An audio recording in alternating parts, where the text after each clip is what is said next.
Bonjour à tous et bienvenue sur la chaîne YouTube où on parle de pédocriminalité sans aucun tabou.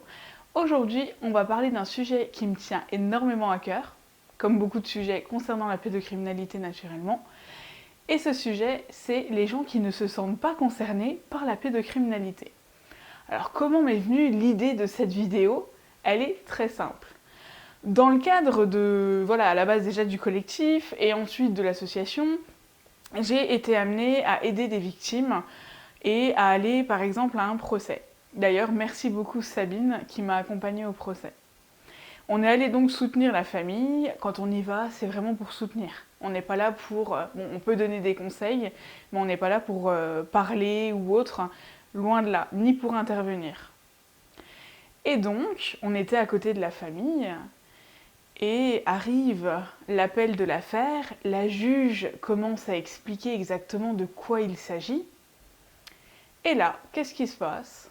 On entend devant deux personnes âgées, deux dames, dont une qui se retourne vers sa copine et qui lui dit ah non mais ça n'a rien à faire ici ça, hein, moi je veux pas entendre ça, hein, moi ça nous regarde pas, hein, on n'a pas à entendre ça. Hein.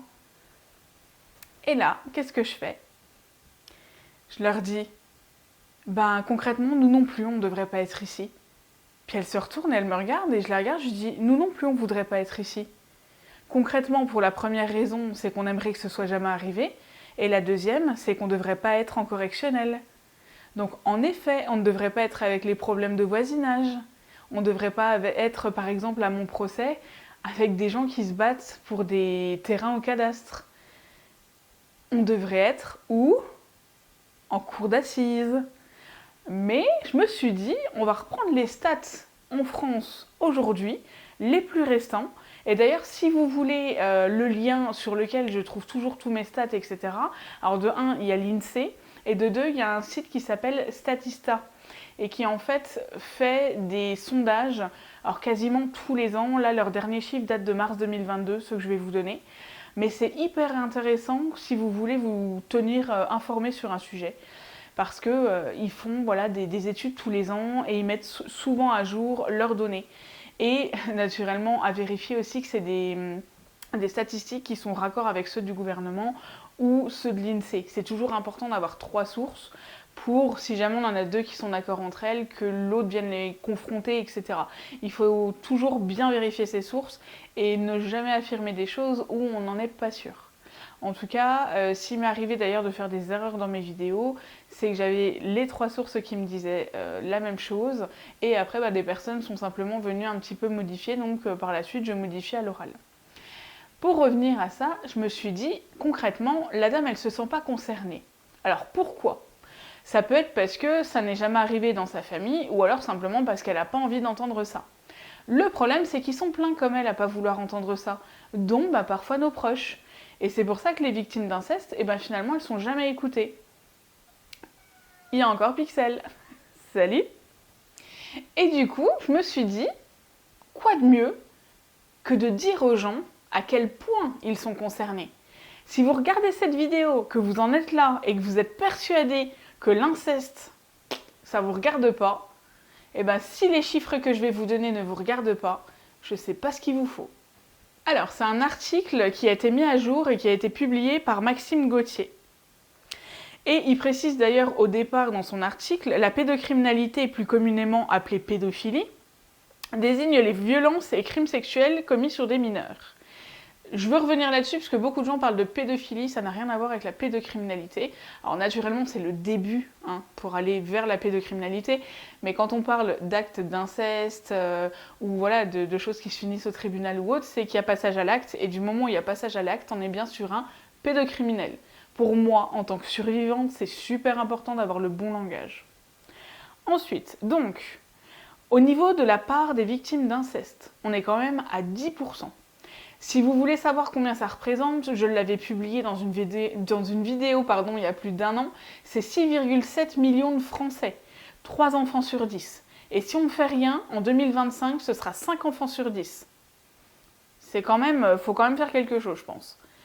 Ensuite, au niveau du nombre de plaintes qui avaient été enregistrées en février 2021, on était à 1349.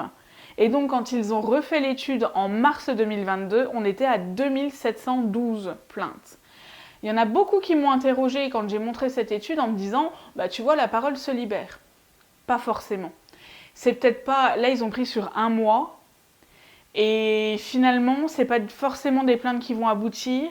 C'est pas forcément... Quand je dis aboutir, ça veut pas forcément dire aller sur des enquêtes, etc. Et surtout quand ils font sur un an comme ça, faut faire un petit peu attention parce que... tout ne va pas finir en correctionnel ou en cour d'assises. Et même si la plupart, malheureusement, vont finir en cour correctionnelle, la plupart vont surtout finir sans suite. Il y a beaucoup de victimes ou de survivants qui pourront vous en parler. Donc attention. Ensuite, au niveau des victimes, 17% sont des garçons. 83% sont des filles. Et 20% des garçons sont victimes de viol.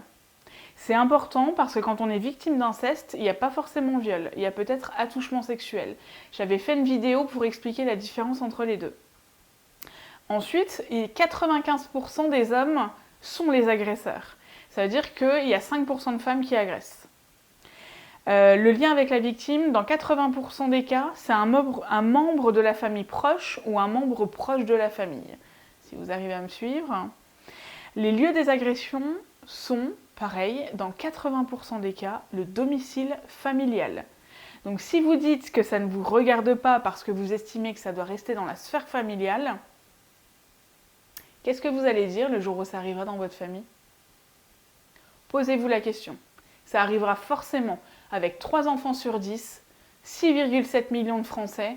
Ne vous inquiétez pas, un jour vous allez tirer le gros lot malheureusement, et là il va falloir faire quelque chose. En gros, chaque Français est concerné, parce qu'il va falloir faire quelque chose à un moment donné. Sinon, un jour, on sera 100% concerné si ça continue comme ça. Et ne me trouvez pas alarmiste. Moi, toutes les histoires que j'entends, toutes les survivantes que j'ai de survivants, franchement, je ne sais pas comment on fait pour pas agir. Et je me demande même pourquoi le gouvernement n'a encore rien fait d'efficace. Pareil, on pourra débattre là-dessus, mais quand je vois les procédures, c'est pas efficace. Je suis désolée, on ne peut pas dire que le système est efficace. Donc, dans cette vidéo, concrètement, ça pourrait être votre mère, votre soeur, votre grand-mère, votre collègue, votre cousine, votre copain de foot, ça peut être n'importe qui. Alors concrètement, comment vous pouvez dire encore aujourd'hui que vous ne vous sentez pas concerné? Et cette dame-là, quand je lui ai parlé, elle a compris. Alors naturellement, sans aucune agressivité quand je lui ai expliqué. Mais nous non plus, on n'aurait pas voulu être là, et surtout pas en correctionnel. Il faut savoir que 1% des plaintes des victimes finissent en correctionnel parce qu'en fait 1% des plaintes aboutissent. Et dans les plaintes qui aboutissent, donc dans les 1%, il y a 0,01% des plaintes qui arrivent jusqu'aux assises. Est-ce que vous trouvez ça normal?